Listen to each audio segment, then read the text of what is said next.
नमस्कार। Mahatma Phule English school Deglur इस app में आप सभी का स्वागत है। मैं सुजीत मुकुटकर, हिंदी अध्यापक, आज आपके सामने संज्ञा व्याकरण का ये जो घटक है संज्ञा, यह मैं आज पढ़ाने वाला हूँ।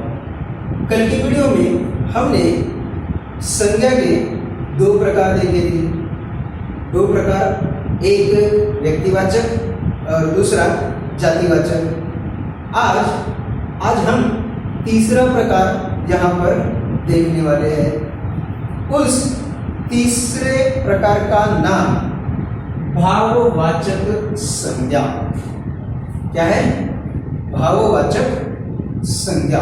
अब यहाँ पर ये जो हम भाववाचक संज्ञा देख रहे हैं, इसमें जो भी आता है वो जो स्वभाव रहने दो, गुण रहने दो, धर्म रहने दो, गुणधर्म रहने दो, या उस वस्तु अथवा व्यक्ति के गुण स्वभाव, ये सब यहाँ पर इस विषय में आते हैं भाववाचक संज्ञा में।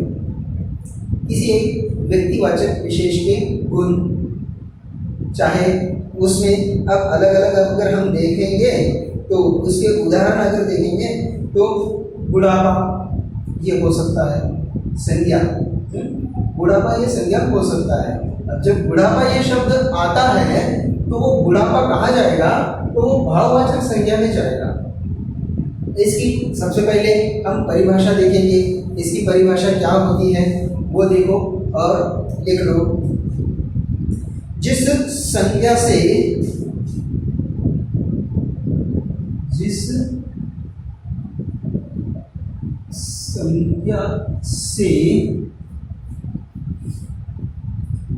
किसी व्यक्ति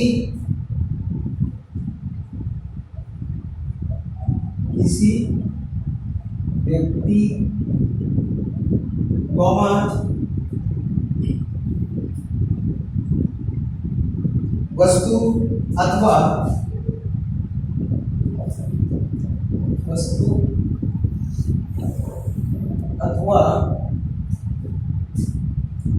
स्थान के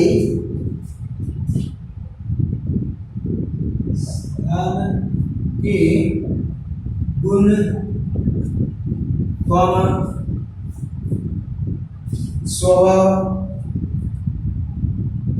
स्वभाव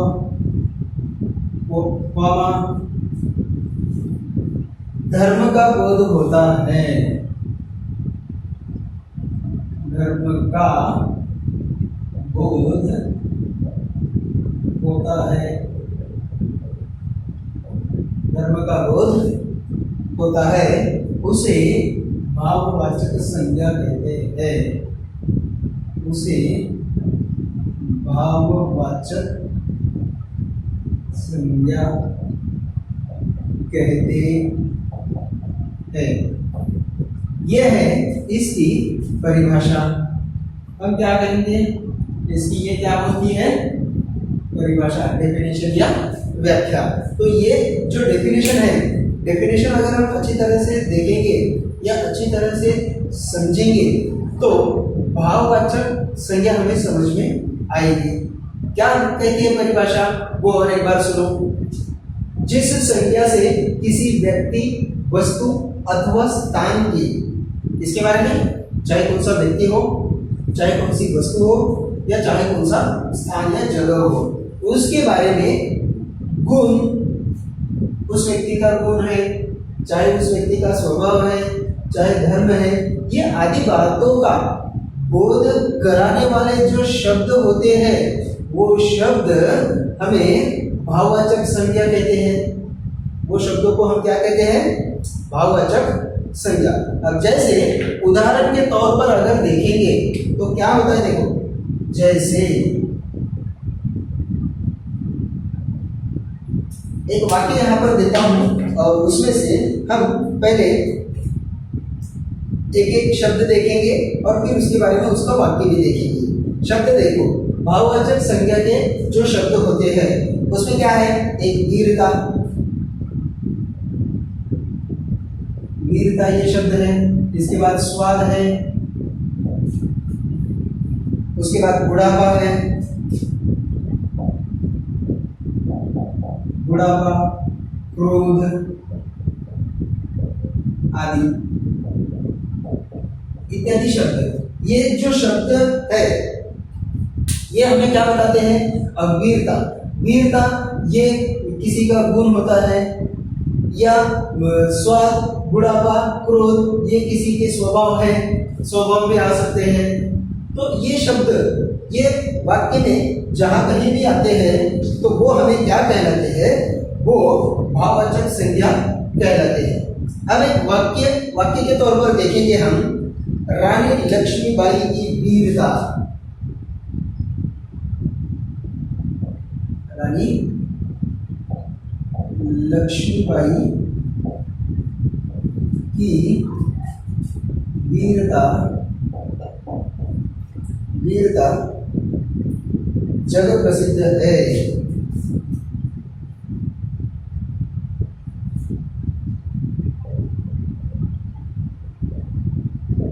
जग प्रसिद्ध है।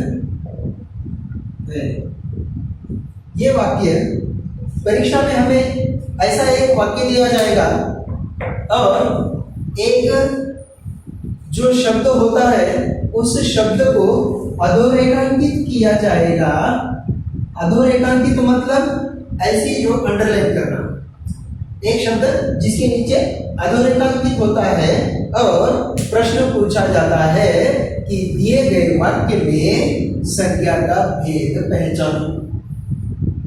अब ये वाक्य दिया गया, ये वाक्य में यहाँ पर अधोरेखांकित किया गया वीरता इस शब्द को, वीरता इस शब्द को अधोरेखांकित करने के बाद हमें झट से समझ में आना चाहिए कि ये जो वीरता है ये क्या है? ये भाववाचक संज्ञा है। अब लिखते समय इसका उत्तर भी जब हम लिखते हैं परीक्षा में तो हमें कैसा लिखना है?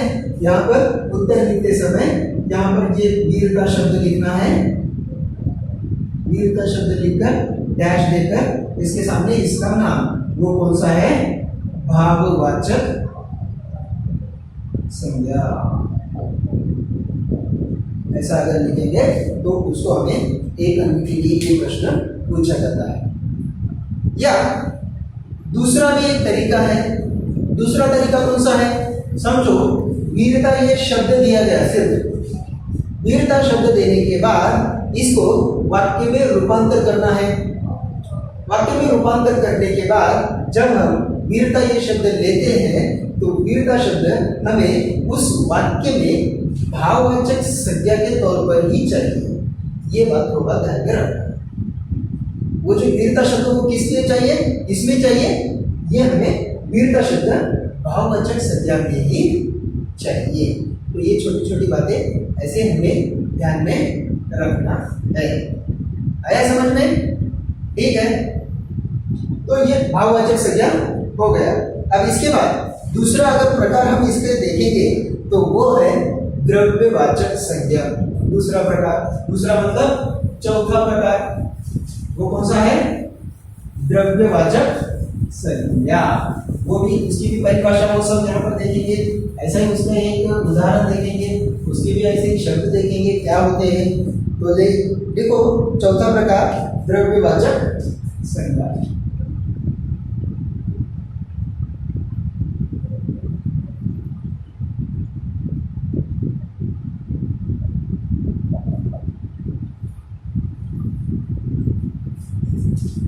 द्रव्यवाचक, अगर इस नाम पे अगर हम थोड़ा सोचेंगे या थोड़ा जोर देंगे तो हमें समझ में आता है जो भी चीजें द्रव्य रहती है, जो भी वस्तु, उसमें चाहे सोना ले लो, लोहा ले लो, पानी ले लो, दूध ले लो, तेल ले लो, चाहे ये जो भी वस्तु है वो द्रव्य। तो ये सब चीजें इसमें आएंगी द्रव्यवाचक संज्ञा में। तो सबसे पहले हम शुरू करते हैं इसकी परिभाषा। परिभाषा लिखो, वह संज्ञा, वह संज्ञा जो वस्तु के द्रव्य का नाम, वस्तु के द्रव्य का नाम, द्रव्य का नाम बताती है।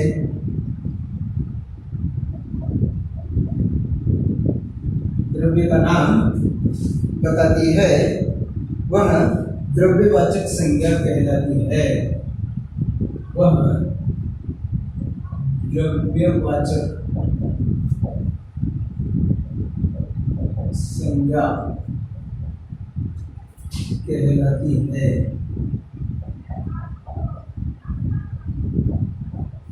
द्रव्यवाचक संज्ञा कहलाती है।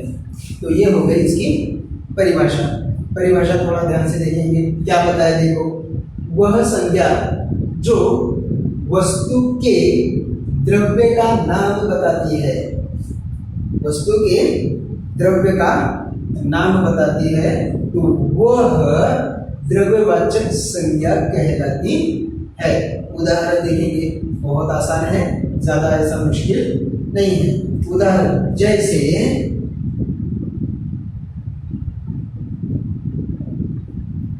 इसमें क्या आते हैं देखो, उदाहरण के तौर पर अगर हम देखेंगे तो सोना, सोना मतलब गोल्ड, सोना। उसके बाद दूसरा शब्द है लोहा, उसके बाद पानी,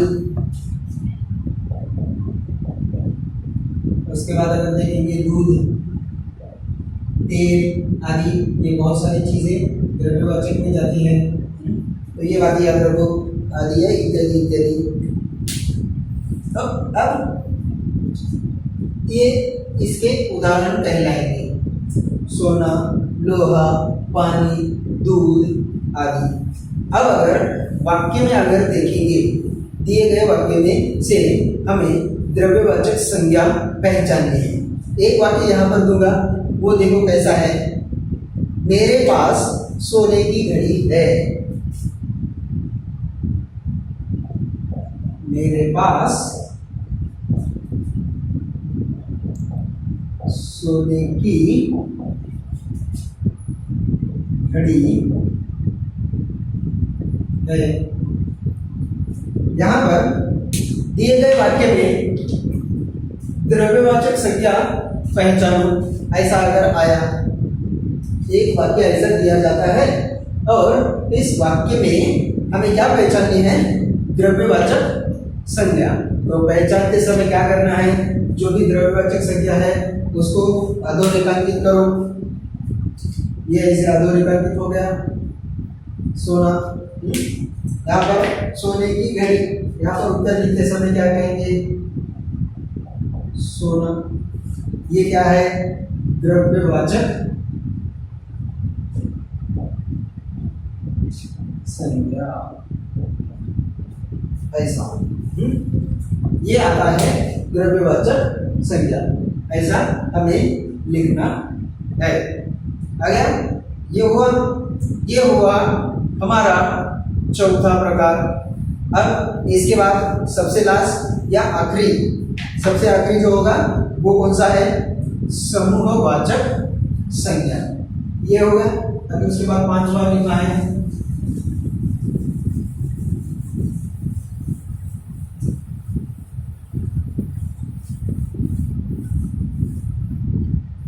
पांचवा प्रकार, समूहवाचक संज्ञा।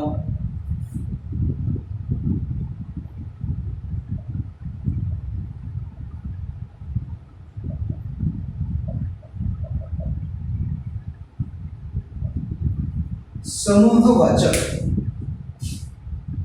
इसको अगर अंग्रेजी में देखेंगे तो कलेक्टिव नाउन ऐसा कहा जाता है, कलेक्टिव नाउन। अब ये जो है समूह, इसमें क्या होता है, समूह दर्शक या ऐसे जो शब्द होते हैं जो समूह का बोध कराते हैं, समूह का बोध कराने वाले शब्द, जैसे कि सेना की टुकड़ी, एक उदाहरण अगर देखेंगे तो सेना की टुकड़ी, ये जो शब्द दिया तो वो शब्द क्या होगा फिर?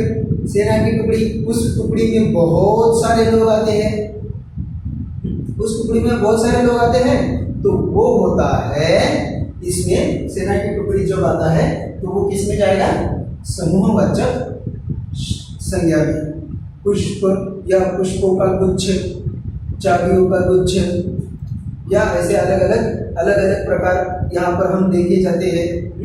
तो ये जो भी समूह दर्शाने वाले, ऐसे जो समूह दर्शक शब्द होते हैं तो वो सभी शब्द इस समूहवाचक संज्ञा में जाते हैं।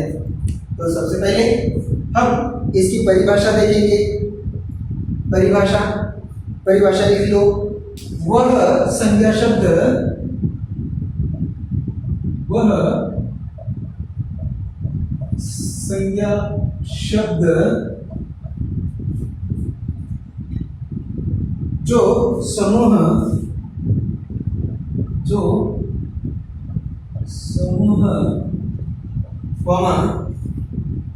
समुदाय का बोध,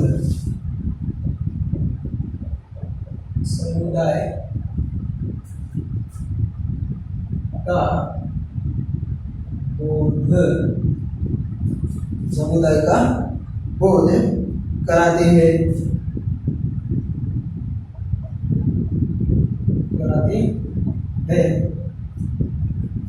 उन्हें समूहवाचक संज्ञा कहते हैं। उन्हें समूहवाचक संज्ञा कहते हैं। तो देखो ये है इसकी परिभाषा। ये क्या होगा? इसकी परिभाषा। तो हमें ये सिर्फ याद रखना है, जो संज्ञा शब्द समूह या समुदाय, समूह या समुदाय का बोध कराते हैं, समूह या समुदाय का बोध कराने वाले शब्द वो आते हैं समूहवाचक संज्ञा में। जैसे इसके उदाहरण अगर देखेंगे तो उसके उदाहरण देखेंगे जैसा या जैसे, जैसे देखो उदाहरण, सेना, सेना, कक्षा, उसके बाद भीड़, गुच्छा, भीड़, गुच्छा आदि। ये जो शब्द है ये सभी शब्द समूह को दर्शाते हैं। अब ये देखो, ये हमें हमारा रोज का शब्द है कक्षा। कक्षा बोलने के बाद उस कक्षा के सभी विद्यार्थी आ गए, सभी छात्र, तो वो सब कक्षा, ये एक शब्द, वो एक शब्द कहाँ जाएगा फिर? समूहवाचक में। एक कक्षा में 30, 40 या 80, 90 विद्यार्थी यहाँ पर रहते हैं। तो ऐसे जो या समूह का बोध कराने वाले ये जो शब्द होते हैं वो शब्द हमें कहाँ पर लिखना है? समूहवाचक संज्ञा में। इसका एक उदाहरण देखेंगे। हमारी कक्षा के, हमारी कक्षा के, हमारी कक्षा के सभी छात्र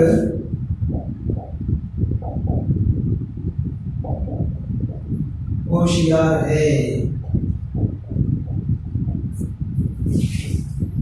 सभी छात्र होशियार है। इस वाक्य में समूह दर्शाने वाला शब्द, इस वाक्य में समूह दर्शाने वाला शब्द कौन सा है वो पहचानना है। तो वो क्या है? कक्षा। अब इसका उत्तर हम इस तरह लिखेंगे जैसे कि कक्षा, ये हुआ समूहवाचक संज्ञा,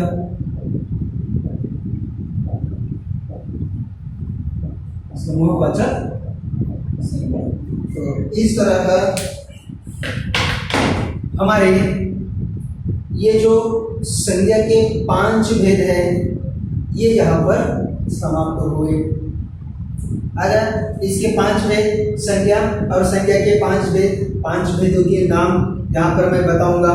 सबसे पहला जो प्रकार था वो व्यक्तिवाचक संज्ञा, जो हमने कल देखा हुआ है। कल के वीडियो में हमने व्यक्तिवाचक संज्ञा और जातिवाचक संज्ञा ये 2 देखे थे, और आज के इस वीडियो में हमने 3 संज्ञा के भेद देखे। वो 3 इस तरह है। सबसे पहला आज जो देखा हुआ है वो भाववाचक संज्ञा, उसके बाद चौथा प्रकार जो है वो द्रव्यवाचक संज्ञा, और 5वां ये जो प्रकार है वो समूहवाचक संज्ञा। आ गया समझ में? ठीक है, धन्यवाद। घर पर रहें, सुरक्षित रहें।